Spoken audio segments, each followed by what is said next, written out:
بعض لوگ جو ہے نا وہ جو شوقین مزاج قسم کے لوگ ہوتے ہیں نا مناظروں کے, وہ مشورے دے رہے ہیں کہ اب علی بھائی چونکہ آن لائن آتے ہیں تو مولویوں سے مناظرے شروع کرتے ہیں آن لائن. میرے بھائی علماء کیا اس قابل ہے کہ آپ ان کے ساتھ آن لائن مناظرے کر سکیں؟ ایک پریسیڈنٹ کے طور پہ آپ کو پتہ ہے ہم نے ایک واقعہ کیا اور وہ کس طریقے سے اس کو مس ہینڈل کیا. اگر میں اوپنلی لوگوں سے کہوں کہ آ جاؤ تو ادھر تو آ کے یہ ڈیرا ڈال لیں گے سارے. اس کو بھی جو میں نے بلایا تو شرائط کے ساتھ بلایا, وہ ساری شرائط کو وائلیٹ کر کے پہنچ گیا. اس لیے نہیں کہ وہ ڈیفینڈ کر سکتے اپنے بزرگوں کو, نہیں, سوشل میڈیا پہ فیم حاصل کرنے کے لیے. اور اگر آپ سمجھتے ہیں کہ ہو سکتا ہے تو میرے بھائی ایک مناظرہ تو دنیا کا ہر انسان کر سکتا ہے کہ ہمارا کلمہ ہے لا الہ الا اللہ محمد رسول اللہ, ہے نا. یہ ایک ریڈی بان بھی مناظرہ اس کلمے پہ کر سکتا ہے, ایک ڈاکٹر بھی, ایک انجینئر بھی, ایک انٹلیکچوئل بھی, ایک ان پڑھ بھی. اگر کوئی اس کلمے کے اوپر مناظرہ نہیں کر سکتا تو وہ مسلمان ہی نہیں ہے. یہ تو بنیاد ہے نا ہماری. اب کوئی یہ کہ جی میں اس کلمے پہ بھی کسی کے ساتھ بات نہیں کر سکتا, اگر میرے سامنے آ کے کوئی پڑھے گا لا الہ الا اللہ چشتی رسول اللہ نعوذ باللہ, یا میرے سامنے وہ لا الہ الا اللہ اشرف علی تھانوی رسول اللہ کے کلمے کو جس مولوی نے انڈورس کیا اس کا دفاع کرے گا, تو میں اس کو ڈیفینڈ نہیں کر سکتا, تو میں کہوں گا کہ پھر لعنت ہے تیرے ایسے عقیدے کے اوپر, تو اپنے کلمے کا بھی دفاع نہیں کر سکتا. تو کہاں کا مسلمان ہے؟ مسلمان اگر اپنے کلمے کو بھی نہیں سمجھتا تو لا الہ الا اللہ محمد رسول اللہ یہ وہ کلمہ ہے جس کے اوپر دنیا کا ہر مسلمان جس نے آج بھی کلمہ پڑھا ہے نا, وہ بھی دنیا کے کسی بھی بڑے سے بڑے مولوی کے ساتھ مناظرہ کر سکتا ہے کہ کلمہ یہی ہے. کر سکتا ہے کہ نہیں؟ تو کریں آپ لوگ مولویوں سے مناظرہ, مجھے تو بعد میں کریں. جائیں منوائیں چشتی رسول اللہ کو غلط, منوائیں جا کے اشرف تھانوی رسول اللہ, وہ جھوٹ بولتے ہیں, وہ کہتے ہیں نہیں وہ وکھرے جہاں میں تھے اس وقت بولا ہے انہوں نے, دیکھیں بعد میں توبہ بھی کروا لی, وہ جسٹیفائی کرتے ہیں. توبہ اس طرح نہیں ہوتی, توبہ یہ ہوتی ہے کہ میں نے کفر کروایا تھا, میرا بھی نکاح ٹوٹ گیا, میری بھی بیعت ٹوٹ گئی, تیری بھی ٹوٹ گئی جو میں نے کلمہ تجھ سے پڑھوایا تھا, لہٰذا سب سے پہلے میں مرید ہوں گا کہیں, پھر تجھے مرید کروں گا. ہاں پھر شرعی حکم تو یہ ہے. اور جی اشرف تھانوی صاحب نے جی خواب میں پڑھا تھا, دیکھ لیں, وہ پڑھ کے تو دیکھو خواب میں کدھر سے ان کے مرید نے پڑھا ہے. وہ کہہ رہا ہے میں بیداری میں بھی پڑھ رہا ہوں, بڑی کوشش کے باوجود میرے اوپر ایسا غلبہ ہے فرشتوں کا. یہ تو یہی سمجھتے ہیں نا کہ میرے زبان سے اشرف علی تھانوی رسول اللہ اور اللہم صلی علی و نبینا اشرف علی نکل رہا ہے, نعوذ باللہ. چلو وہ کہتے ہیں کہ جی یہ وہ کہہ رہا ہے نا مجھے اختیار نہیں ہے. بھئی ہم اس بندے کو تو کچھ کہہ ہی نہیں رہے, ہم بابی کو نہیں بابے کو کہہ رہے ہیں کہ جس بابے کو اس نے خط لکھا وہ تو اسے کہتا کہ تیرے اوپر شیطان چڑھا ہوا ہے توبہ کر. اس نے آگے سے اسے اور اللہ شیری دی کہ اس واقعے میں تیرے لیے تسلی ہے. خواب نہیں سر, اشرف تھانوی کو بھی پتا تھا یہ واقعہ ہے, خواب نہیں ہے. خواب کے بعد بیداری میں بھی ہے. اس واقعے میں تیرے لیے تسلی تھی کہ تو جو میری طرف رجوع لائے ہوئے ہے, یعنی میں تیرا پیر اشرف علی تھانوی, میں متبع سنت ہوں, چونکہ میں رسول اللہ کی سنت میں ہوں, اس لیے تو خواب میں بھی اور بیداری میں میرا کلمہ پڑھ رہا ہے میرے نام کا. تو کیا حضرت ابوبکر عمر عثمان و علی رضی اللہ عنہم اجمعین اپنا مرید کرواتے ہوئے اپنے ناموں کا کلمہ پڑھواتے تھے کسی کو؟ جب وہ بیعت خلافت لیتے تھے, یہ پیری مریدی کی بیعت تو خیر جعلی ہے, جو اصل والی بیعت تھی خلافت کی, چیک کرنے کے لیے پڑھواتے تھے. تو ہم یہ کہتے ہیں جسے مناظروں کا شوق ہے نا, یہ بنیادی مناظرہ کلمے کے اوپر جا کے آپ یہ دو بڑی جماعتیں جو ہیں, کروڑوں لوگ ہیں جن کے فالوور ہیں انڈیا پاکستان میں, آپ سمجھ لیں یہ گمراہی کے پیشوا جو دو فرقے ہیں, دونوں کا ایک ایک ہم نے آپ کو کلمے کے حوالے سے پیش کر دیا. جائیں دنیا کسی عالم کو یہ منوا کے بتائیں اور ویڈیو میں آ کے وہ کہے. تو ان لوگوں سے آپ دقیق مسائل کے اوپر کہاں سے بات کر سکتے ہیں؟ تو الٹیمیٹلی اس کا سلوشن یہی ہے کہ آپ اپنے دلائل ویڈیو میں ریکارڈ کروائیں, جسے شوق ہے وہ ویڈیو میں اس کا جواب دے. اور اللہ کا شکر ہے جو جو ویڈیو میں جواب دے رہا ہے, اول تو دے ہی کوئی نہیں رہا, وہ ذلیل ہی ہو رہا ہے. 50 منٹ 1.5 گھنٹے کی ویڈیو میرے خلاف ریکارڈ کرائیں گے, لیکن جو میں نے بات 2 یا 3 لائنیں ہائی لائٹ کی ہوتی ہیں اس کا جواب وہ دیتے ہی نہیں ہے. انہیں پتہ ہے کہ اس نے چونکہ ہمارے ساتھ بیٹھنا نہیں ہے لہٰذا ہم یہ پوائنٹ اٹھا لیں کہ تمہارے ساتھ بیٹھ کے بات کر. یار چھوڑ دو اپنی عوام کو کرو سیٹسفائی. باقی اب جب سے یہ لائف سٹوریز شروع ہوئی ہیں آپ کو اندازہ ہو گیا کہ لوگ اتنی تیزی سے تبدیل ہو رہے ہیں, تو ہمیں کیا ضرورت ہے کسی کے ساتھ بیٹھنے کی. ٹھیک ہے آپ کی عوام سیٹسفائی نہیں ہو رہی, وہ آپ کو چھوڑ کے جا رہی ہے. ہم تو آپ کے ساتھ ہمدردی کر رہے تھے کہ آپ جواب دیں, آپ جواب نہیں دینا چاہتے تو یہ نہ سمجھیے گا کہ یہ مسئلہ ان اٹینڈڈ ہو جائے گا, پھر سارے آپ کو چھوڑ دیں گے. یہ دیکھیں میں اپنے دشمنوں کے ساتھ بھی کیسی ہمدردی رکھتا ہوں, علمی دشمن, ذاتی نہیں, اللہ اور اس کے رسول کی نسبت کی وجہ سے. نمازیں ان کے بھی سے پڑھتے ہیں ہم, ٹھیک ہے, ان کے ساتھ میں ہمدردی کر رہا ہوں کہ اپنی عوام کو سیٹسفائی کریں. آپ عوام کو بتائیں کہ المحند کا جو یہ عقیدہ ہے کہ ہم بزرگوں کی قبروں اور سینوں سے جائز طریقے سے فیض لینے کے قائل ہیں, یہ عقیدہ جو ہے اس طرح ثابت ہوتا ہے. تو پھر آپ نہیں بتائیں گے, پھر ہم لوگوں کو تو بتائیں گے میاں لوگ کیا کہیں گے, پھر ہم بتائیں گے لوگوں کو.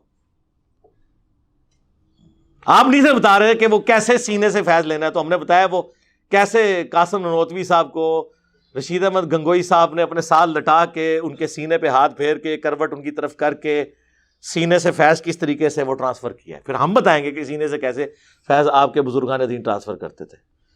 پھر ہم آپ کو بتائیں گے کہ اشرف علی تھانوی صاحب جو ہے ارواح ثلاثہ میں لکھ رہے ہیں کہ مرنے کے 6 سال کے بعد قاسم نانوتوی صاحب قبر سے نکل کر دیوبند کے 2 مولویوں کی صلح کروا کے واپس چلے گئے. یہ قبر سے فیض اس طریقے سے آپ لوگ لیتے تھے, خواب نہیں بیداری میں. بریلویوں کا بابا نکل آئے تو شرک, تو آڈا بابا نکل آئے تھے کرامت, حقائق اولیاء. تو دیکھ لیں اس کے سے لوگ پھر چینج ہو رہے ہیں, اللہ کا شکر ہے. اور پچھلے دنوں تو ہم نے اگلی قسط بھی پیش کر دی تھی. وہی مولانا صاحب کہتے ہیں کہ جی ہم نے دیکھا ہے کہ قاسم میاں جو ہے وہ دلہن کی شکل میں ہمارے خواب میں آئے ہیں. اور پھر آگے انہوں نے جو جملے لکھے ہیں نا کہ جو ایک مرد کو عورت سے, عورت کو مرد سے نفع پہنچتا ہے وہ بھی ہوا. اور اس کی انہوں نے تعبیر پھر یہ بیان کی کہ قاسم میاں جو ہیں وہ رشید احمد گنگوئی صاحب کے جو شاگرد ہیں ان کی بعد میں کفالت کریں گے. اس سے یہ رزلٹ نکلا. اللہ نہ کرے کہ اتنے برے طریقے سے کسی کو خواب آ کے اس قسم کے رزلٹ نکلیں. یہ اپنے بچوں کو, اپنے گھر والوں کو, اپنے بزرگان دین کے خواب سنا سکتے ہیں؟ یہ ان لوگوں کی حالت ہے. تو ان لوگوں کے ساتھ کیا بات کرنی میرے بھائی؟ تو ہم صرف دعا ہی کر سکتے ہیں کہ اللہ تعالیٰ ہدایت دے ان کو بھی, ان کی عوام کو بھی, ہمیں بھی, سب کے لیے دعا کرنی چاہیے. اللہم اہدنا الصراط المستقیم صراط الذین انعمت علیہم غیر المغضوب علیہم ولا الضالین آمین. اکثر لوگ کہتے ہیں نا امام کا مقلد ہونا چاہیے, یہ آپ کو جب یہ کہہ رہے ہوتے ہیں, ویسے تو مسئلہ 197 میں نے ان کی طبیعت صاف کی ہے, وہ آپ دیکھ لیں, اماموں کی گستاخی کا الزام. تو آپ ان سے اگلا سوال کیا کریں کہ ٹھیک ہے ہم حنفی بریلوی ہوں یا حنفی دیوبندی ہوں, تو آپ کو کہیں گے نہیں ہمارے میں تو کوئی فرق نہیں ہے, وہ عقیدوں کا فرق ہے, باقی فقہ تو ہماری سیم ہے. اچھا اگر آپ کی فقہ سیم ہے تو حنفی بریلویوں کے نزدیک کوا حرام ہے اور حنفی دیوبندیوں کے نزدیک کوا کھانا جائز نہیں سر, نہ نہ نہ, پرانی بات ہے. فتاوی رشیدیہ میں لکھا ہے ثواب کا کام ہے. تو میرے خیال ہے اب حنفی دیوبندی علماء کی جب آپ دعوت کریں تو انہیں کوا روسٹ کھلایا کریں, کیونکہ وہ اور انہیں بتائیں کہ چونکہ یہاں پہ بریلوی زیادہ ہیں اور وہ اسے حرام سمجھتے ہیں, تو ایسے موقع پہ اس کو کھانا کھلانے والا بھی ثواب اسے بھی ملے گا. ٹھیک ہے, تو وہ ثواب آپ ان کا اس میں سے جو ہے وہ پکا کریں. تو انہیں بتائیں کہ بھئی بحث کرنے کی ضرورت نہیں ہے, بھئی حنفی بریلوی اسے حرام سمجھتے ہیں, حنفی دیوبندی جو ہے وہ حلال سمجھتے ہیں, تو آپ آپس میں مسئلہ حل کریں, ہمیں تو چھوڑ دیں. ہم تو کتاب و سنت کے ماننے والے ہیں, آپ دونوں تو ایک فقہ پہ چل رہے تھے نا, آپ کیوں نہیں متفق کوے کے اوپر؟ وہ اسی لیے متفق نہیں ہے کہ ان کے جو مسائل ہیں وہ ہٹ درمی کے اوپر ہوتے ہیں. میں آپ کو ایک اور مثال دیتا ہوں. بریلوی نبی صلی اللہ علیہ وآلہ وسلم کے مبارک نام پہ انگوٹھے چومتے ہیں, دیوبندی کہتے ہیں بدعت ہے, وہ حدیثیں ضعیف ہیں. ہاں فضائل مال میں ہوں تو ضعیف بھی چل جائیں گی, بریلویوں کی ہوں تو وہ نہیں چلیں گی. لیکن آپ کو مزے کی بات بتاؤں, جو فقہ حنفی ہے نا, در مختار کے اوپر حاشیہ ہے رد المختار, جسے فتاوی شامی کہا جاتا ہے، جو دیوبند اور بریلویوں کے نزدیک کامن ہے۔ فتاوی شامی احمد بریلوی سے بھی پہلے لکھا گیا ہے، اس کو دیوبندی بھی مانتے ہیں، بریلوی بھی۔ المہند میں اس کے حوالے موجود ہیں فتاوی شامی کے، دیوبندیوں کی کتاب میں، خصوصاً جو انہوں نے کہا کہ فتاوی شامی میں ہمارے بزرگوں نے لکھ دیا ہے کہ خوارج کی ایک جماعت ہے جو وہابی اہل حدیث ہیں۔ المہند میں انہوں نے اپنے بزرگوں کا نام لکھا ہے۔ اور جال حق میں بریلویوں کے امام نے فتاوی شامی کی عبارت وہابیوں کے بارے میں نقل کی کہ فتاوی شامی میں ان کو ڈکلیئر کیا گیا ہے شیطان کا سینگ، خوارج کی جماعت ہے یہ۔ دونوں نے حوالے لیے میں۔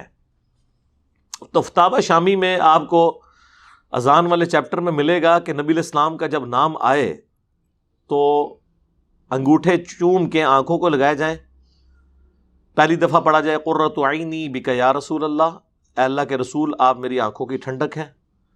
دوسری بار جب اذان میں نام سنیں تو انگوٹھے چوم کے آنکھوں کو لگائیں اور کہیں صلی اللہ علیہ یا رسول اللہ، تاکہ وہ درود شریف بھی انہوں نے پورا کرنا تھا نا، کہ بھی لوگ کہیں گے انگوٹھے ہی چوم لیے درود شریف تو پڑھا ہی کوئی نہیں، تو وہ کہہ رہے ہیں دوسری بار آپ درود شریف پڑھیں۔ اب یہ فتاوی شامی دیوبند اور بریلویوں کی کامن بک ہے فقہ حنفی کی، لیکن اس میں عمل بریلوی کر رہے ہیں۔ دیوبندی انگوٹھے چومنے کو غلط کہتے ہیں، الٹا بدعت کہتے ہیں۔ جب میں شروع میں تحقیق میں تھا نا، G11 میں 2007-8 کی بات ہے، ایک دیوبندی مفتی کے پاس ہمارے آفس کے ایک کولیگ مجھے لے گئے۔ انہیں شک پڑا کہ کہیں یہ مطلب تحقیق کرتے ہوئے تبلیغی جماعت تک، دیوبندیوں تک پہنچے، کہیں آگے ہی نہ نکل جائیں، یہ تو خطرہ انہیں پڑ جاتا ہے۔ اچھا، میں اس وقت وقتی طور پہ دیوبندی ہوا، تبلیغی جماعت میں بھی تھا، رائے کا اجتماع بھی اٹینڈ کر کے آیا، لیکن میں انگوٹھے بھی چومتا تھا۔ تو جب وہ وہاں مجھے لے گئے مفتی صاحب کے پاس، تو میں نے ان سے کہا کہ آپ لوگ انگوٹھے کیوں نہیں چومتے؟ یہ تو فقہ حنفی کی بنیادی کتاب میں لکھا ہے، جو دیوبندی اور بریلوی کے فرق سے پہلے کی کتاب ہے، فتاوی شامی۔ در مختار پہ حاشیہ ہے رد المختار، در مختار پہ اعتراضات کو انہوں نے کیا ہے، اور یہ وہی فتاوی شامی ہے جس میں لکھا ہے کہ اگر آپ کو یہ یقین ہو کہ اپنے خون اور پیشاب سے سورہ فاتحہ کا تعویذ لکھنے سے آپ کو شفا ہو سکتی ہے تو یہ لکھنا جائز ہے۔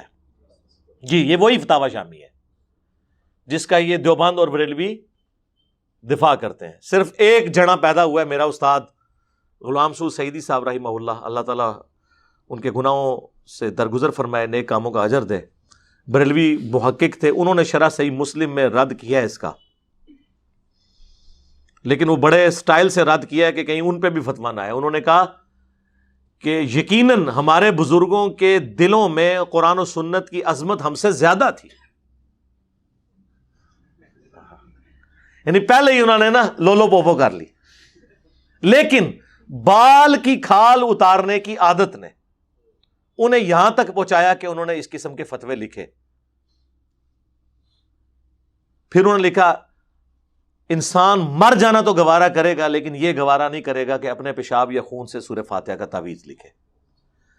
تو اب ہم انہی سے، ان کے ماننے والوں سے پوچھتے ہیں کہ یار یہ پھر مر کیوں نہیں گئے فتویٰ لکھنے سے پہلے تمہارے یہ فتاوی شامی لکھنے والے ابن عابدین شامی المتوفی 1252 ہجری، اسے موت کیوں نہیں آ گئی اس سے پہلے کہ یہ فتوے لکھتا؟ آج تک دفاع کر رہے ہیں۔ تو وہی فتاوی شامی ہے۔ تو وہ میں دیوبندی مفتی سے کہنا لگا کہ حضرت وہ فتاوی شامی میں تو لکھا ہوا ہے کہ آپ نے انگوٹھے چومنے ہیں، اور ہم تو حنفی ہیں۔ تو کہنے لگے وہ ہم اس لیے نہیں چومتے کہ بریلوی چومتے ہیں، یعنی یہ وہ مان گئے کہ یہ مسئلہ لکھا ہوا ہے۔ جو میں بار بار کہتا ہوں کہ جب نشانیاں بن جاتی ہیں نا، مسئلے فرقے گود لے لیتے ہیں، بزرگان دین کو فرقے گود لے لیتے ہیں، تو پھر وہ فلرش کرنا شروع کر دیتے ہیں۔ جس بزرگ کو کسی اگر فرقے نے گود لیا ہوا ہے نا، اس بزرگ کا آپ دیکھیں گے نام دنیا میں روشن ہوگا۔ اس سے بڑا بزرگ ہوگا اگر فرقے نے گود لیا ہوا تو وہ مشہور نہیں ہوگا۔ لیکن سر یہ پرانے زمانے میں ایسے ہوتا تھا۔ ہم وہ بزرگ ہیں جو آپ کی مرضی کے بغیر آپ کی گود پہ نہیں، کندھے پہ سوار ہو جاتے ہیں، ہمیں لینے کی ضرورت ہی نہیں ہے۔ وہ پرانے بزرگوں کو گود لیتے تھے نا، ورنہ اپنے اپنے زمانے میں بڑے بڑے نوٹوریس لوگ تھے، بعد میں فرقوں نے ان کو گود لیا، اور وہ آج لوگ ان کا بڑا احترام سے نام لیتے ہیں۔ اور جو بیچارے کو باغی مزاج تھے، نہ انہیں حکمران امن کی زندگی گزارنے دیتے ہیں. لوگ کہتے ہیں جی انجینئر صاحب جو باتیں کرتے ہیں, تو پہلے کوئی انجینئر کیوں نہیں 1200 سال میں آیا جس نے یہ باتیں کی ہوں؟ سر آئے ہیں, لیکن اس وقت حکمران آپ لوگ تھے.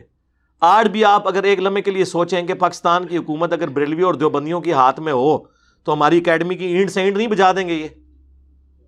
اور اس زمانے میں جب ملوکیت ہو, میڈیا پہ خبر بھی نہ جاتی ہو, پورے خاندان یہ لوگ غائب کر دیتے ہوں, اور کتاب ہاتھ سے لکھی جاتی ہو, اور پوری زندگی کا سرمایہ کوئی آگ لگا دے. اب یوٹیوب کو تو یہ آگ لگانے سے رہے, وہ بزرگ مر گئے جو نگاہ مار کے غائب کرتے تھے. میں مارے نے, ہاں اسے نہیں رکھنا, مارے میں جے ایک کریڈٹ میں کسی اور انہوں نے دینا. اس زمانے میں بھی اگر یوٹیوب ہوتی تو آپ کو آج ہزاروں انجینئر ان 1200 سال میں نظر آ رہے ہوتے جو اپنے زمانے میں آواز بلند کرتے رہے, لیکن ان کی آواز پہنچی نہیں. یہ تو اسلام کی نشت ثانیہ کا آغاز ہو چکا ہے. اور جو حدیث ہے مسند احمد میں مشکات میں موجود ہے, قیامت اس وقت تک قائم نہیں ہوگی جب تک کہ دنیا کے ہر گھر میں میرا پیغام نہ پہنچ جائے اور لوگ چاہتے ہوئے یا نہ چاہتے ہوئے اس دعوت کو قبول نہ کر لیں. صحابہ کرام تو سوچ بھی نہیں سکتے تھے کہ یہ ایسے ہو سکتا ہے, لیکن آج دیکھ لیں ہو گیا. لوگوں کی مرضی کے بغیر ہم ان کے موبائل میں گھسے ہوئے ہیں. یہ لائف سٹوریز میں آپ دیکھ نہیں رہے, 15 سال کے بچے, 18 سال کے بچے, اور وہ کہہ رہے ہیں جی 4 سال سے سن رہے ہیں. اب اگر 18 سال کا بچہ 4 سال سے سن رہا ہے تو 14 سال کی عمر سے سن رہا ہے. اور کئی لوگوں نے تو اپنے ماں باپ کو بھی چینج کر لیا ہے. جن کے نہیں چینج ہو رہے تو وہ انتظار میں ہے کہ اللہ تعالیٰ جب ان کو اپنے پاس بلا لے گا پھر ہم دعوت کا کام کریں گے. کتنا ظلم ہے کہ ایک مسلمان دوسرے مسلمان کے بارے میں سوچ رہا ہے کہ اس کے شر کی وجہ سے میں اللہ کے نبی کی دعوت کا کام نہیں کر سک رہا, اور وہ دوسرا مسلمان اس کا باپ ہے, اس کا بڑا بھائی ہے, اس کی والدہ ہے. ایسے باپ بھائیوں اور ماؤں کو سوچنا چاہیے کہ وہ کس کیٹیگری میں فال کر رہے ہیں. دعوے ان کے سن لیں کہ ہم عاشق رسول ہیں.